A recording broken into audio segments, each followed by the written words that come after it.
Episode 34, Disappointing the Fandom, originally posted October 18, 2018. Fandom is a funny thing, especially when pertaining to a major franchise like Star Wars. When presented with a universe populated by hundreds of unique characters, you really cannot tell exactly which one of them will stick in the hearts of the fans. Sure, there are obvious characters like Luke, Leia, Han, Rey, and Kylo, the main heroes and villains of the story. But every now and then, you get other characters who gain their popularity not for doing particularly much in the movies themselves, but for something as basic as just looking cool. This was the case for Captain Phasma, who made her split-second debut in the second teaser trailer of Episode 7 way back in 2015.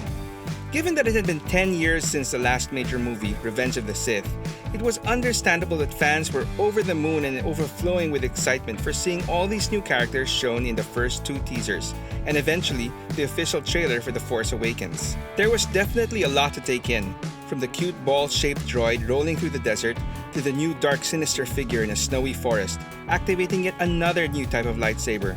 But for many, including myself, it was the image of a solitary chrome-plated stormtrooper with a long flowing cape that made the biggest lasting impression. As the weeks and months passed towards the release of Episode 7, we got more information on this new shiny stormtrooper. Most notably, we got a cool-sounding name, Captain Phasma, and that she was to be played by actress Gwendolyn Christie, who was at the time best known for kicking all sorts of asses as Brienne of Tarth on Game of Thrones. Given this new information, many fans like myself deduced that Phasma truly must be a major part of the new film, and the hype over the character continued to grow. When the first toys for Episode 7 came out a few months before the actual movie, Captain Phasma was one of the most popular and hardest to find action figures of the bunch. I should know, on the day the new toys were released, I went to 8 different toy stores looking for her and struck out on each one. And it wasn't until the 9th and final store that I finally found her. When I saw Phasma on display in the store window, I couldn't believe my eyes, and to this day remains one of my fondest toy hunting memories. And then, Episode 7 finally was released, and Captain Phasma ended up doing pretty much nothing. Well, okay, she had a few lines, walked around looking cool, and then was thrown down a garbage chute. Oh, but before that, she was coerced by gunpoint to turn off the shields of Starkiller Base, which led to its destruction by the Resistance forces. Not quite the glamorous resume for such a majorly hyped-up character, in my opinion. To say that Phasma fans were disappointed would be quite the understatement.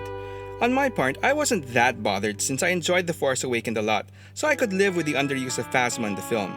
Besides, a few months after Episode 7, and work started in Episode 8, it was confirmed that Phasma had actually survived the destruction of Starkiller Base, and that she would have a more substantial role in the next movie.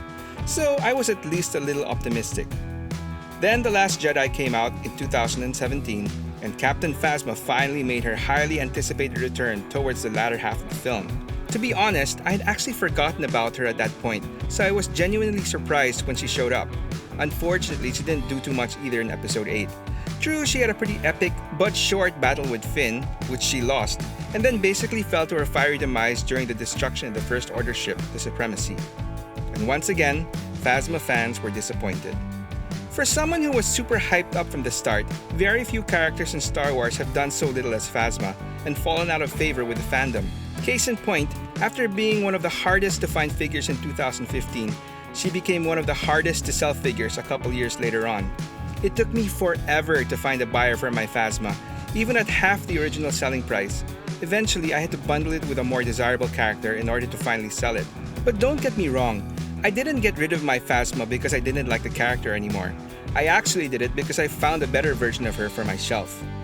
See, here's the thing. It totally doesn't bother me that there wasn't much of Phasma in both Episodes 7 and 8. In fact, after reading more about the history of the character, it made more sense that she was hardly used. It turned out that Phasma wasn't even originally part of Episode 7. Phasma's look, that of a shiny silver stormtrooper, was actually one of the rejected design concepts for the big bad of the film that eventually became Kylo Ren. As the story goes, towards the latter part of the film's production, Lucasfilm president Kathleen Kennedy saw the rejected artwork posted on a costume department wall and liked it, so they decided to use it anyway. The name Phasma was given by director J.J. Abrams because the character's silver-chromed armor reminded him of the murderous flying silver ball from the 70s horror movie Phantasm. And finally, while originally intended to be male, Gwendolyn Christie was chosen to play Phasma as a response to the internet backlash over a lack of females in the initial cast announcement.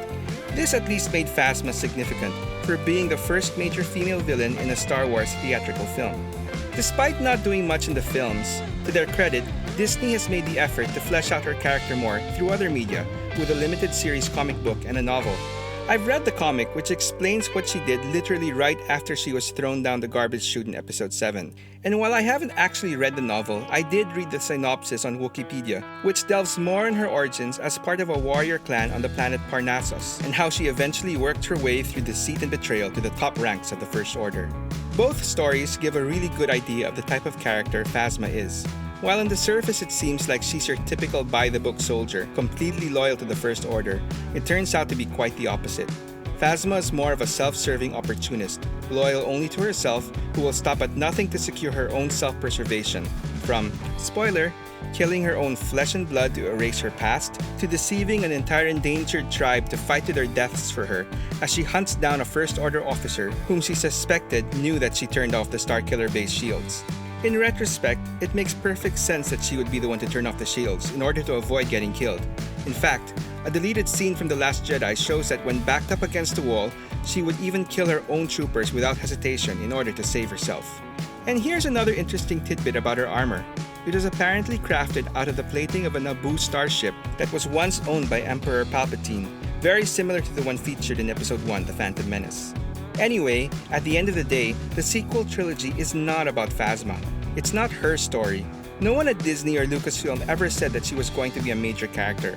All the hype around her was purely fan-based. She was just one of the many new characters introduced that just happened to be shinier than the rest. I appreciate the fact that the writers didn't try and shoehorn too much of Phasma than what was necessary for the story.